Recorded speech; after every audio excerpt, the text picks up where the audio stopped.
Рад приветствовать вас на своем канале. Раз вы кликнули на это видео, значит вы точно так же, как и я, столкнулись с такой проблемой, как стук руля на автомобиле Lanos Sense. Я с этой проблемой проездил 1,5 года, наверное.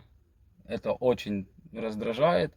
Стук очень сильный на всяких кочках, латках на дороге, рельсы, если переезжаешь.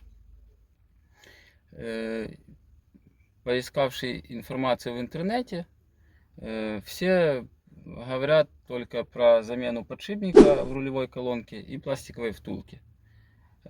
Также смотрел видео, где человек долго боролся с этой проблемой, менял подшипник, втулку, часть рулевой колонки вместе с подшипником, но проблема не уходила. Может, становилось тише, но окончательно не уходила. А все потому, что там, кроме подшипника и пластиковой втулки, есть еще несколько причин. И сейчас я вам об этом расскажу. И после этого, если вы захотите устранить эту проблему, проблема у вас 100% исчезнет, и вы будете очень довольны результатом, как и я. Смотрите, вот решили вы бороться с этой проблемой, сняли рулевую колонку,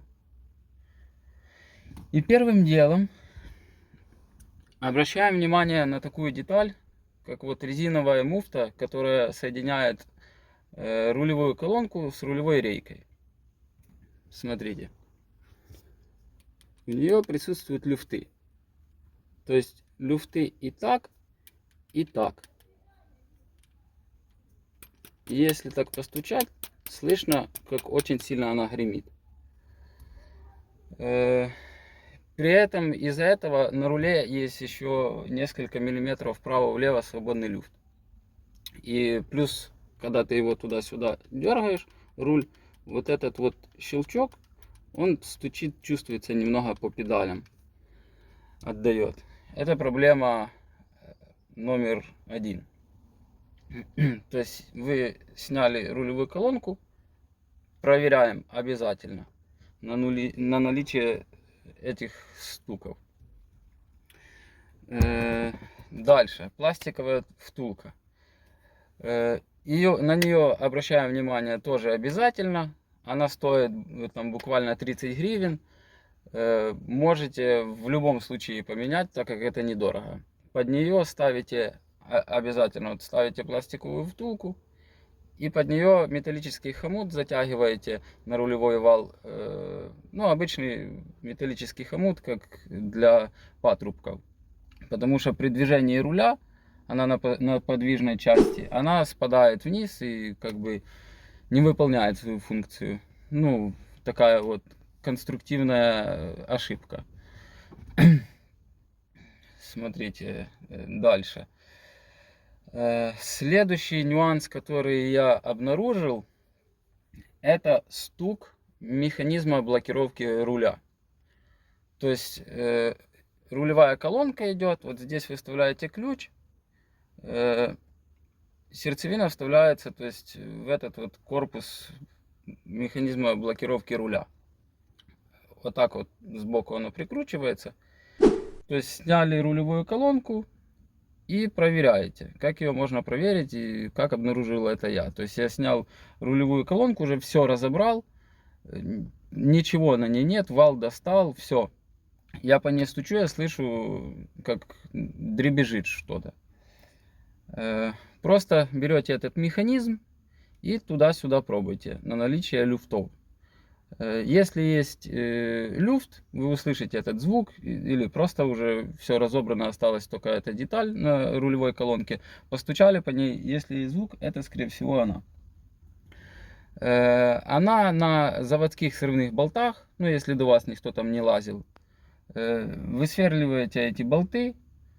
Ну, есть специальное такое обратное сверло, которое сорванные болты выкручивает. Выкручиваете, промазываете герметиком в местах соприкосновения двух деталей.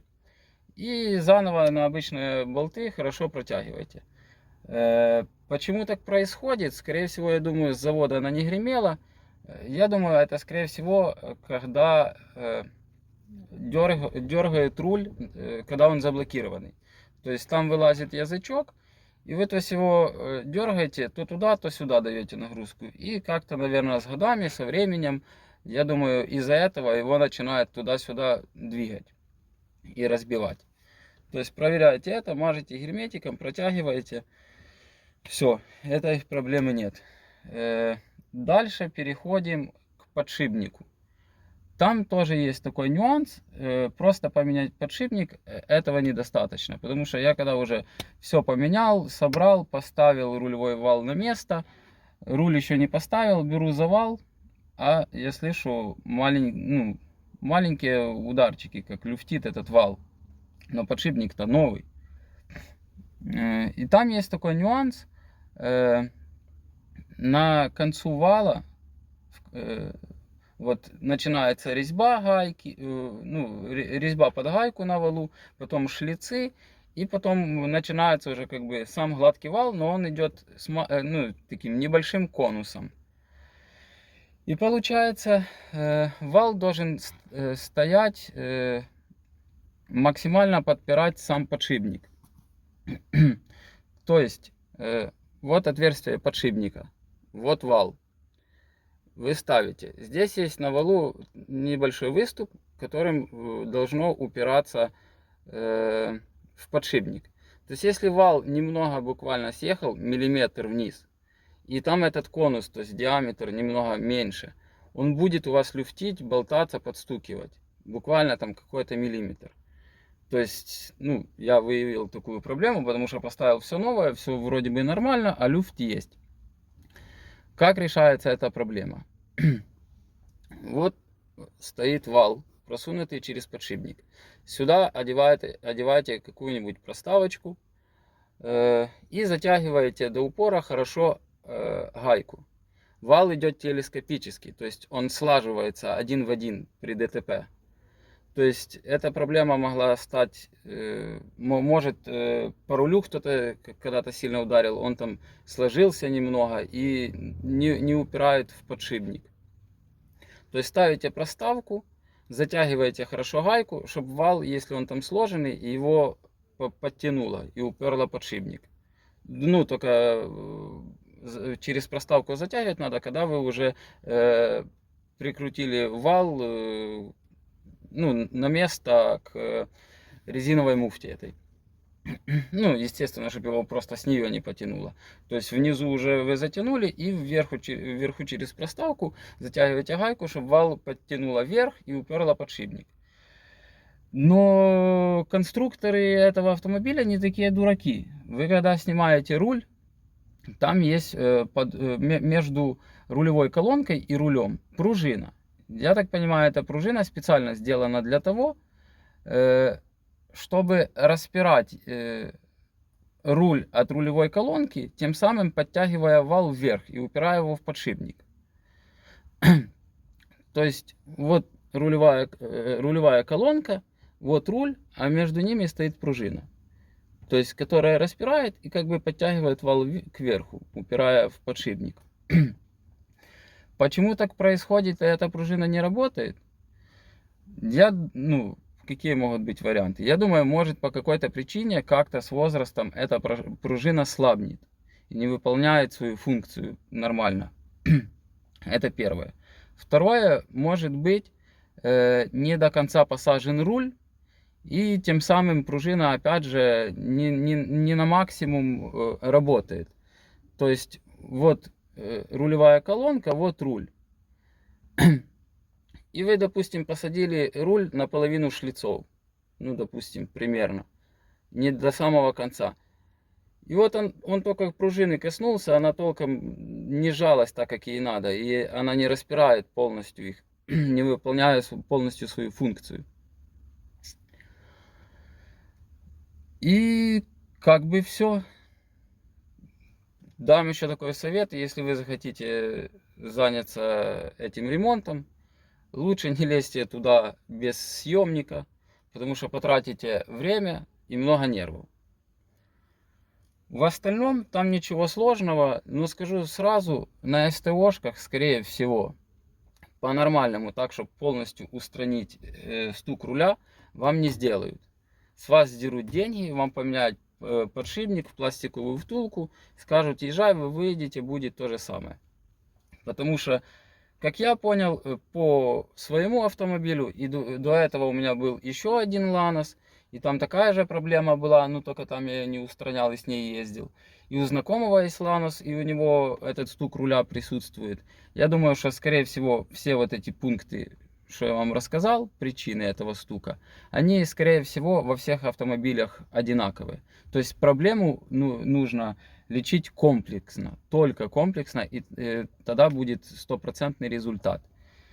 И в плане стука, когда я это все сделал, при этом еще накануне я сделал ходовку всю, я выехал, я очень удовлетворен результатом. То есть стук отсутствует абсолютно, руль стал немного тяжелее, сбитый, и чувствуется, нет такой расхлябанности, как раньше было, что там все дребезжит, руль немного легкий такой, разваленный. Сейчас такого нету. То есть, вот, пожалуйста, я в интернете такой информации не нашел, все рассказывали только за подшипник и за пластиковую втулку. Но на самом деле все как бы и просто, и в то же время не так просто. Нужно быть внимательным. Снять вал и дефектовать, то есть выявить все дефекты. Постучать по нему, послушать, где что стучит, потрогать, подергать. То есть проверяйте все вот эти вот нюансы, что я вам рассказал. Все, как-то так. Если вам эта информация была полезна, ставьте лайк, жду вас в комментариях. Пишите, что вы думаете по этому поводу. Сталкивались вы с такой проблемой или нет? Получилось у вас ее решить или нет? И пишите идеи для новых видео. Все, всем пока.